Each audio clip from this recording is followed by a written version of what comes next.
Et nous sommes de retour au plateau pour la suite de cette émission. Nous abordons notre deuxième sujet. Nous prenons la direction du Niger. Le gouvernement rompt à son tour ses relations diplomatiques avec l'Ukraine. C'était à la suite du Mali qui, 2 jours plus tôt, avait annoncé la rupture de ses relations diplomatiques avec le Niger, avec plutôt l'Ukraine, excusez-moi. L'Ukraine avait annoncé officiellement son soutien aux séparatistes du Nord qui avaient livré de farouches combats à l'armée malienne et ses alliés. C'était dans la zone de Tinzaouaten, dans le nord du Mali, près de la frontière avec l'Algérie. La lourde défaite essuyée par les forces armées maliennes et leurs alliés russes a été commentée par l'Ukraine qui a annoncé avoir apporté du soutien aux groupes terroristes et aux séparatistes de l'Azawad. Et donc, en réaction à une telle déclaration, le Mali a annoncé la rupture de ses relations diplomatiques avec l'Ukraine. À la suite du Mali, c'est le Niger qui fait la même chose. Nous en parlons avec nos invités. Je commence par vous, Dieudonné Sewonou. Le Niger, à la suite du Mali, vient de rompre ses relations diplomatiques avec l'Ukraine. On comprend bien le sens. C'est en matière de solidarité, la solidarité qui fait le fondement d'ailleurs de l'Alliance des États du Sahel. C'est tout à fait normal, l'ennemi de mon ami est mon ennemi. C'est très clair. Alors, si aujourd'hui, quelqu'un touche à l'un des pays du Sahel, le Niger, le Burkina Faso, le Mali, alors la réaction ne tardera pas. Eh bien, c'est ce que nous sommes en train de voir avec le Niger. Mais ce qui est surprenant, je fais partie de ceux-là qui ont toujours dit qu'il y a une guerre de procuration, d'ailleurs qui se mène sur le sol ukrainien, et malheureusement cette guerre de procuration est sur le point d'être menée sur le sol africain par les grandes puissances, ce qui est très très très dangereux.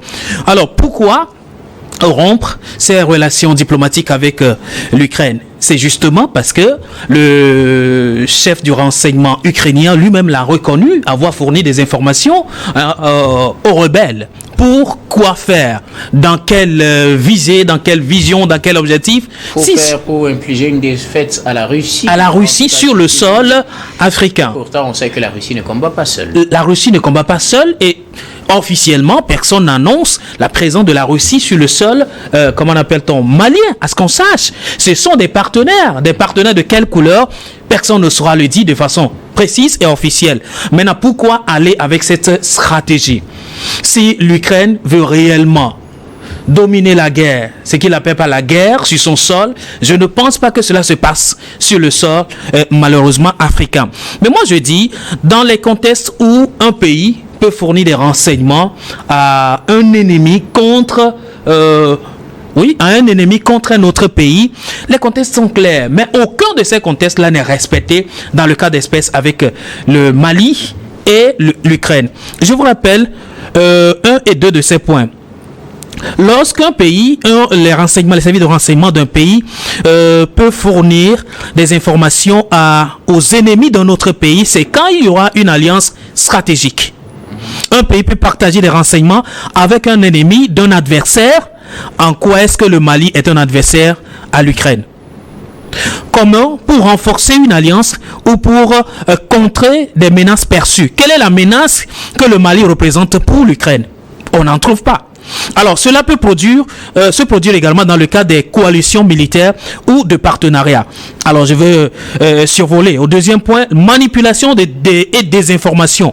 Quelle information le Mali a manipulé à l'égard de l'Ukraine pour pouvoir fournir des renseignements à ses ennemis pour aller contre son armée? Malheureusement, aucun de ces points n'est respecté et voilà que l'Ukraine s'est autorisé ce jeu malsain et malheureux en fournissant des informations aux rebelles et aux séparatistes Touareg pour pouvoir contrer et malmener l'armée malienne. Il y a de quoi que l'ami du Mali aussi se désengage de toute relation avec l'Ukraine.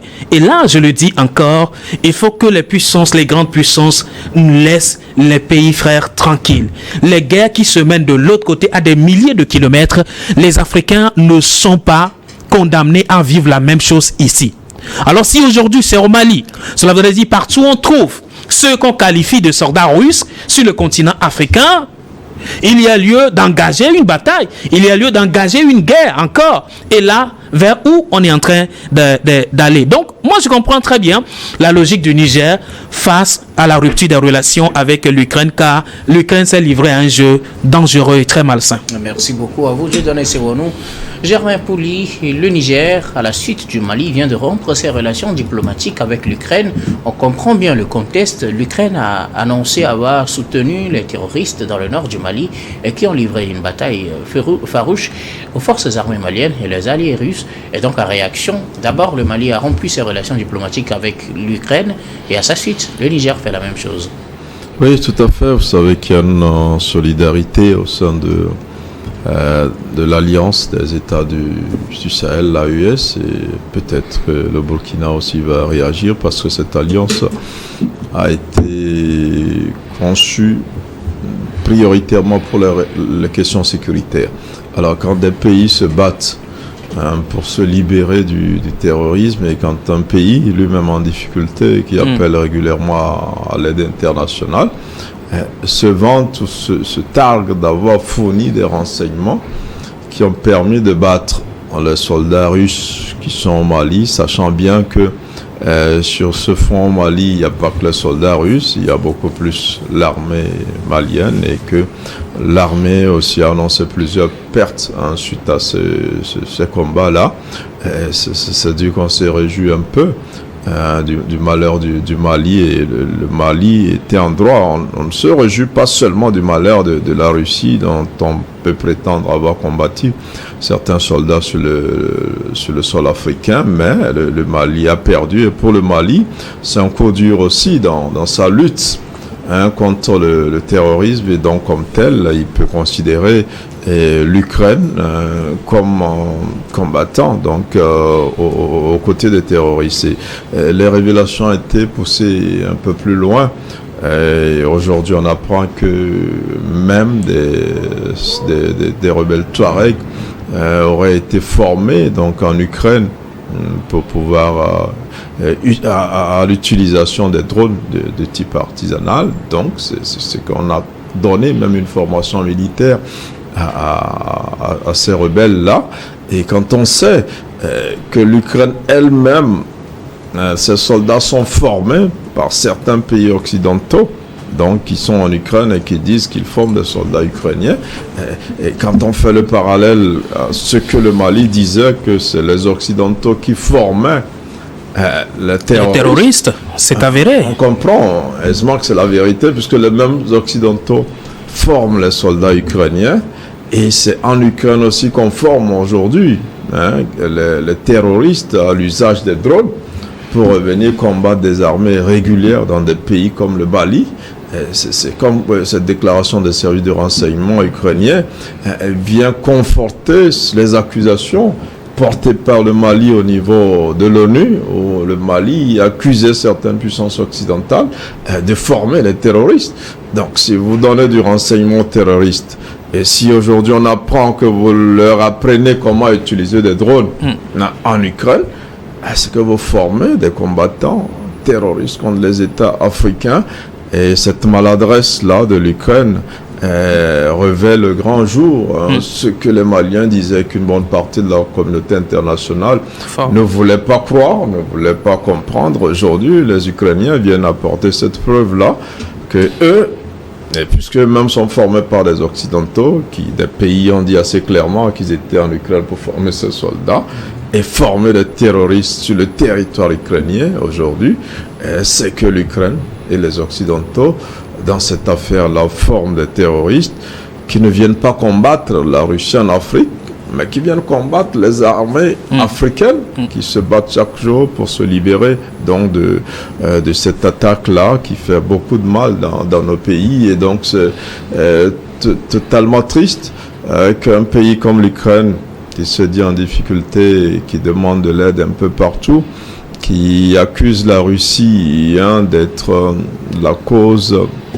de l'instabilité dans le monde, viennent appuyer ces terroristes-là qui sont source d'instabilité dans le pays. Et donc la réaction du Niger, c'est vrai que c'est pas solidarité, mais en même temps c'est pas prudence, parce que demain c'est pas exclu qu'on nous dise que l'armée nigérienne a été battue aussi par des terroristes qui ont été renseignés ou même formés en Ukraine. Donc, je crois qu'aujourd'hui, l'Ukraine, en faisant cette déclaration-là, lève totalement le voile sur ce que certains disaient, surtout au Mali, qu'on ne croyait pas. Aujourd'hui, l'Ukraine permet à tous les observateurs de savoir que ces terroristes-là sont formés en Occident, sont renseignés sur la position réelle des armées africaines qui se battent aujourd'hui et pour leur infliger des défaites. Donc, en croyant se narguer la Russie, qui se bat aux côtés des Africains pour leur permettre de se libérer, et confirme aujourd'hui ce que le Mali disait depuis longtemps et que même à l'ONU et la communauté internationale, plusieurs acteurs ne voudraient pas croire. Merci beaucoup à vous, Germain. Alors, Ibrahim, le Niger, comme je le disais, à la suite du Mali, vient de rompre ses relations diplomatiques avec l'Ukraine. Ukraine qui a apporté son soutien aux terroristes dans les combats contre le Mali. Et donc, le Mali étant dans l'alliance des États du Sahel avec le Burkina et le Niger, par solidarité, on comprend, le Niger rompt aussi ses relations diplomatiques avec l'Ukraine. Oui, mais Dieu donné le disait, quand vous touchez à un ami, il va de soi que celui qui est ami aussi à cette, disons, puissance ou bien à ce pays puisse aussi réagir de la même sorte. Et surtout que le Niger fait partie de l'AES, vous savez, donc c'est une alliance qui a pour objectif de tout faire pour maintenir la sécurité au niveau de leur aire géographique. Je veux parler du Niger, du Mali, du Burkina Faso. Donc une fois que l'Ukraine a reconnu avoir fourni de précieuses informations aux combattants, aux djihadistes ou bien aux forces séparatistes là qui sont dans l'extrême nord du pays et qui combattent contre l'armée régulière, donc il va de soi que le Niger puisse aussi s'en offusquer, parce que quand on apporte du soutien aux terroristes pour la déstabilisation du Mali, il faut comprendre aussi que dans les jours à venir, étant donné que tous ces États, les 3 États dont je parlais, sont dans le viseur des terroristes, donc il va de soi que voilà, le Niger aussi puisse afficher une certaine solidarité, ou dire plutôt est concerné aussi par ce qui s'est passé au Mali, parce que voilà, il peut arriver que ces mêmes Ukrainiens puissent fournir aussi des renseignements, disons, précieux aux terroristes qui combattent aussi sur le sol nigérien, pour qu'ils viennent à bout de l'armée nigérienne, parce que quoi qu'on dise, tous les États de l'AES ont une certaine, ou bien entretiennent une certaine relation avec la Russie, et nous avons vu lorsqu'il y a eu des mouvements de soutien aux putschistes du Niger, les manifestants ont brandi les drapeaux russes, et c'est un secret de polichinelle de dire que les Russes apportent aussi du soutien à l'armée nigérienne. Et donc si on vise la position russe au Mali, c'est que demain on peut aussi viser la position russe sur le sol nigérien. Et donc le Niger va aussi subir, quoi qu'on dise, tout ce qu'il y aura comme attaque contre l'armée régulière. Et donc voilà pourquoi le Niger a affiché une certaine solidarité vis-à-vis de ce qui s'est passé au Mali, et puisque le Mali aussi a rompu ses liens diplomatiques avec l'Ukraine, je pense que c'est dans la même logique que le Niger évolue. Mais je voulais aussi aller dans le même sens que Germain, puisque Germain disait que depuis longtemps on disait que les terroristes sont soutenus par des puissances, et personne n'osait dire exactement que ce sont les Occidentaux qui sont les parrains de ces terroristes, mais les gens lucides, les esprits un peu éclairés soutenaient sur le continent que les armes que tenaient ou bien qu'utilisent ces terroristes ne peuvent pas être des armes tombées du ciel, ça doit venir de quelque part, étant donné qu'on ne fabrique pas les armes dans le désert, donc ça vient de quelque part. Et puisqu'on nous dit aujourd'hui, l'Ukraine dit ouvertement à travers son patron du renseignement qu'ils fournissent des informations précieuses, disons, aux terroristes et aux séparatistes dans le désert. Donc on peut aussi dire exactement que, et l'armement et l'arsenal de guerre des terroristes aussi viennent de quelque part. Et quand on sait que en Ukraine, la guerre contre la Russie, l'Ukraine est soutenue par l'OTAN, est soutenue par les Occidentaux, et qu'il y a l'arsenal de guerre qu'on achemine toujours vers l'Ukraine. Donc c'est fort probable que une partie aussi de l'armement qu'on fournit à l'Ukraine puisse aussi atterrir au Mali, surtout que c'est déclaré officiellement maintenant que on veut aussi attenter à la Russie sur le territoire africain. Donc les armes là aussi peuvent venir là-bas aussi, et c'est ça que les terroristes utilisent. On peut être tenté de dire cela et sans vraiment se dire qu'on est en train de se tromper. Et en même temps aussi dire que quand on parle du renseignement, le renseignement aussi se fait sur le terrain.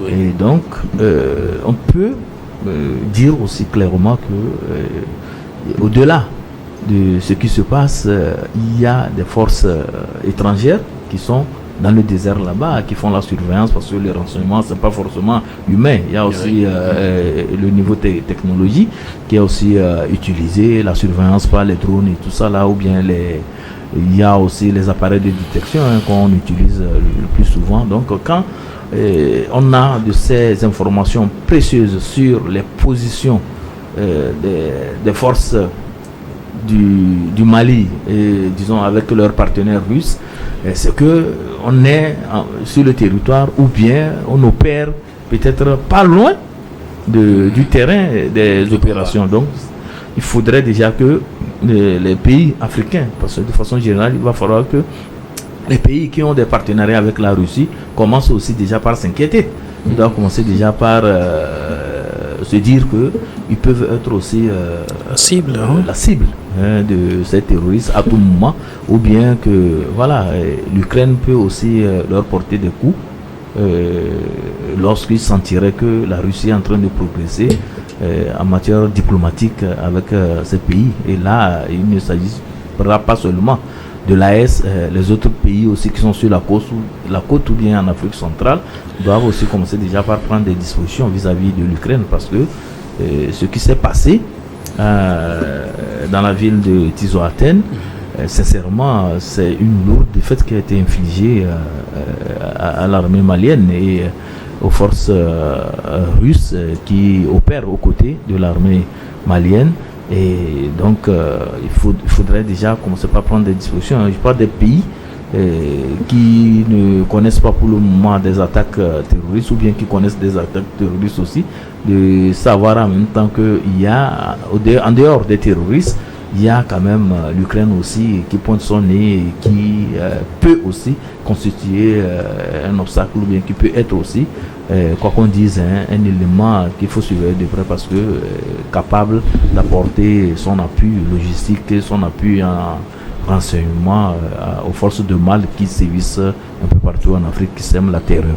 Dieudonné Sewonou, l'Ukraine, du moins c'est la déclaration du chef des renseignements, c'est que l'objectif visé, c'est de déstabiliser ou d'infliger le plus de mal possible ou de défaites possibles aux éléments russes qui sont sur le terrain.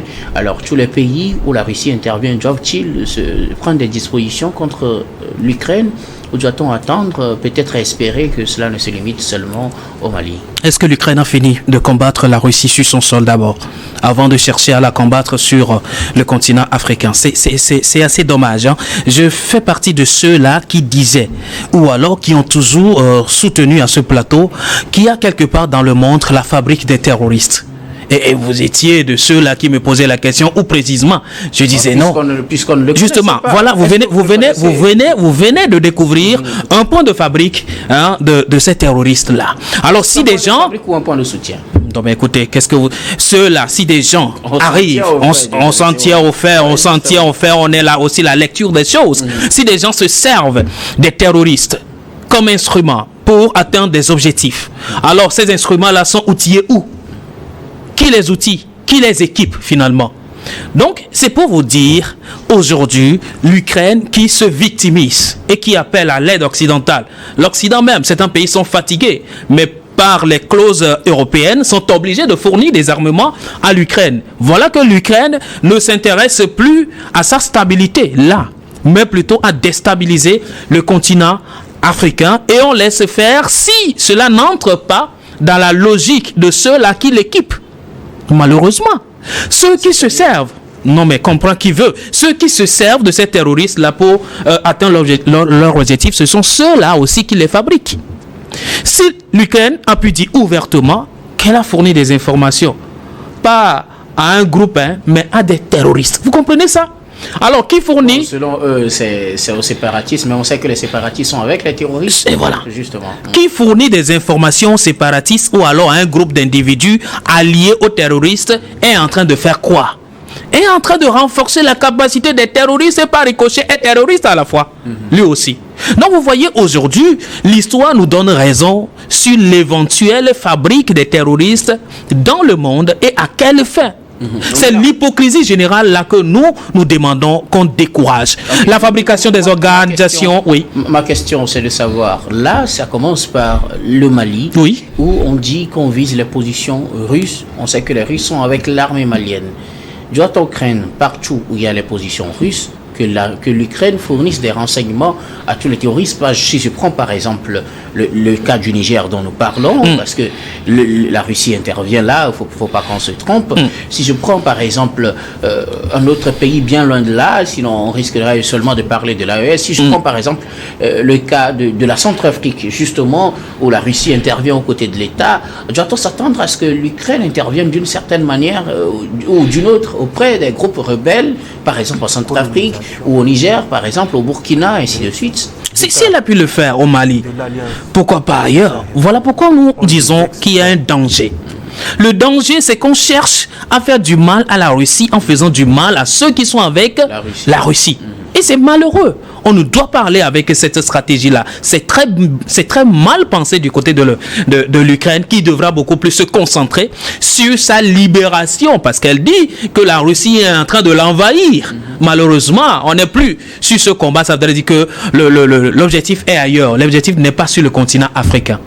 Alors, Germain, que dire du silence des soutiens de l'Ukraine dans sa guerre face à l'Ukraine, face plutôt à la Russie, parce que vous l'avez dit, l'Ukraine est armée, elle est équipée pour faire face à la Russie, mais voilà, la même Ukraine qu'on aide, qui vient aussi fournir de l'aide à d'autres personnes face à un pays. Oui, non, je crois que tout ça, c'est une grande comédie organisée à l'échelle internationale, parce que moi, je ne pense pas que l'Ukraine a les moyens de renseigner qui que ce soit en Afrique. Déjà que sur son propre territoire, comme le disait Dieudonné tout à l'heure, elle n'a même pas ces renseignements-là, ces moyens pour contrer la Russie. Ce n'est pas en Afrique, qui est assez éloignée de la Russie, où elle va déployer ces renseignements, encore qu'elle cherche toujours du matériel. Donc si elle en a suffisamment, pourquoi ne pas concentrer ça en Ukraine pour mieux contenir la Russie que pour vous, cette déclaration de l'Ukraine, c'est que juste l'Ukraine se fait passer pour la face visible de l'iceberg. Voilà, je pense que quand on pousse l'analyse plus loin, quand un patron des renseignements dit « nous avons infligé une défaite à la Russie au Mali », au lieu de dire « nous avons infligé une défaite à la Russie chez nous », on dit on a aidé à infliger une défaite. C'est pas censé. Celui qui mendie le soutien, qui mendie les armes, tout, et dit qu'il en a suffisamment pour aller les déployer ailleurs, loin à des milliers de kilomètres. Non, je crois que la guerre au Mali, en réalité, ne concerne pas l'Ukraine. À moins qu'elle soit partie prenante d'un autre côté. Sinon, l'Ukraine n'est pas concernée. D'ailleurs, les Occidentaux prétendent même ne pas être liés à ces groupes djihadistes. Pendant le Mali dit, mais c'est vous qui les armez, vous les renseignez. On dit non, mais voilà maintenant le pays que ces Occidentaux soutiennent à coup de centaines de milliards, où dans les opinions aujourd'hui, les gens sont fatigués même de cette aide accordée à l'Ukraine. C'est ce pays qui dit, mais nous apportons des renseignements, et il y a le journal Le Monde qui a même annoncé qu'ils ont formé des djihadistes en Ukraine. Au même moment que les Occidentaux disent qu'ils forment aussi des soldats ukrainiens. Donc pour moi, c'est une vaste comédie. l'Ukraine n'a aucun moyen pour faire ce qui a été fait au Mali. L'Ukraine porte juste le chapeau pour essayer de revendiquer une victoire qu'ils n'ont pas sur leur propre territoire. Ils viennent réclamer cette victoire-là en Afrique. C'est un peu déplorable. Et après, on s'étonne que le Mali rompe les relations, comme si ce qu'on avait déclaré était tout à fait normal, et on parle de décisions précipitées. Non, je crois que les Occidentaux qui aident assez l'Ukraine devraient la rappeler à la raison, parce que aujourd'hui, elle leur cause un tort. Je sais comment ils vont réparer ça, parce qu'elle a apporté la preuve que les renseignements, que les djihadistes sont renseignés sur les positions réelles de nos armées, et sont capables de leur infliger des défaites. Et moi, je ne crois pas que l'Ukraine peut le faire. Probablement, c'est les pays qui aident l'Ukraine qui ont fourni ces renseignements-là. Et c'est un peu triste de se rendre compte que tout ce que le Mali disait depuis des mois s'avère aujourd'hui une réalité, quand l'Ukraine elle-même reconnaît sa contribution à la débâcle de l'armée malienne. Ibrahim Acha, que dire des soutiens de l'Ukraine qui, depuis cette annonce, sont restés silencieux, quand on sait qu'une telle déclaration devrait normalement susciter de nombreuses réactions? Non, mais il faut dire que le patron du renseignement ukrainien a commis une bourde, c'est une bourde. Et là, ça fait que ces soutiens ne peuvent pas s'afficher, ne savent plus ce qu'il faut dire, parce que pour corriger cela, il va falloir tenir d'autres propos. Or, en l'état, ce qui a été déjà dit est en même temps chargé des faits et de conséquences. Vous voyez déjà la rupture des relations diplomatiques avec l'Ukraine. Et en même temps aussi, si un pays s'hasarde aussi à venir confirmer ce que le patron du renseignement ukrainien a dit, c'est que ce pays va être automatiquement taxé de soutien aux terroristes. Ils peuvent quand même condamner cela. Non, je ne suis pas sûr qu'ils vont condamner, puisqu'ils apportent du soutien à l'Ukraine pour combattre la Russie. Et donc l'Ukraine se vante, serait désavouer l'Ukraine et ne pas reconnaître. Et puis je peux dire que les faits de tout le soutien qu'ils ont apporté à l'Ukraine, puisque le soutien qu'on apporte à l'Ukraine, c'est pour pouvoir faire du mal à la Russie. Et l'Ukraine se vante qu'avec les soutiens que moi j'ai pu faire du mal à la Russie, mais même si c'est au Mali qu'on a fait du mal, on s'enorgueillit, on dit que c'est la Russie qu'on a pu amener, on a pu permettre à ce que les djihadistes là puissent attaquer et disons porter un coup dur disons aux forces russes au Mali. Et donc quand un pays va sortir faire une déclaration pour appuyer cela, vous comprenez ce que ça va donner dans l'opinion internationale. Et en même temps aussi dire que à l'allure où vont les choses, il n'est pas à exclure que la guerre qui se passe en Ukraine puisse être déportée en Afrique, puisque quand on fournit déjà les renseignements et qu'il y a déjà des effets déjà en Afrique, ça sous-entend beaucoup de choses aussi. Il faut se préparer. Je pense que la rupture des liens avec l'Ukraine, ça ne va pas, ce n'est pas encore ce qu'il faut, à mon avis, faire. Il faut aller au-delà de ça. Il faut aller au-delà de tout ça là aussi, voir éventuellement s'il faut commencer déjà par puisque ils l'ont déjà fait, c'est déjà anticipé en demandant aux forces étrangères qui étaient sur leur territoire de quitter. Donc il faudrait aussi voir s'il faut aller au-delà, voir avec les représentations même diplomatiques sur place et les liens commerciaux, les liens disons militaires et tout ça là, revoir un peu les termes et voir éventuellement comment se préparer, parce que à l'allure où vont les choses, on sent que vraiment les gens sont prêts à tout pour déstabiliser le Sahel. Merci beaucoup à vous pour vos contributions pour ce sujet. Nous allons marquer la pause pour le journal, puis on reviendra juste après pour la suite de cette émission.